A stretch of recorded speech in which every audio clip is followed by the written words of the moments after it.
75ാമത് republic ദിനം പ്രൗഢഗംഭീരമായി ആഘോഷിച്ച് ഭാരതം. French president Emmanuel Macron ആയിരുന്നു റിപ്പബ്ലിക് ദിനത്തിലെ മുഖ്യാതിഥിയായത്. കർത്തവ്യപഥിൽ നടന്ന പരേഡിൽ ഭാരത സേനയ്ക്കൊപ്പം ഫ്രഞ്ച് സൈന്യവും അണിനിരന്നു.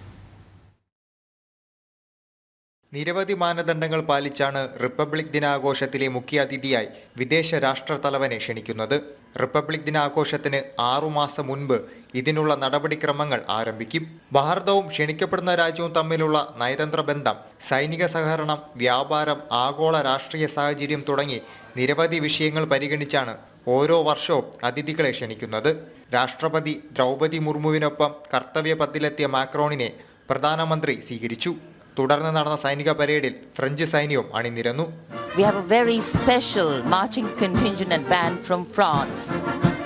The band is music of the French Foreign Legion.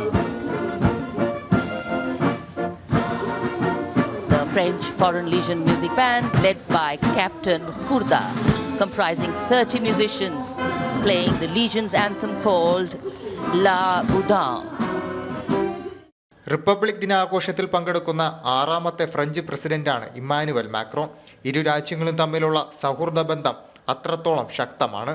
പല പ്രതിസന്ധി ഘട്ടങ്ങളിലും ഭാരതത്തോടൊപ്പം അടിയുറച്ചു നിന്ന ഫ്രാൻസ് ന്യൂഡൽഹിയുടെ നിശബ്ദ സുഹൃത്തെന്നാണ് അറിയപ്പെടുന്നത്. ന്യൂസ് ഡെസ്ക് ജനം.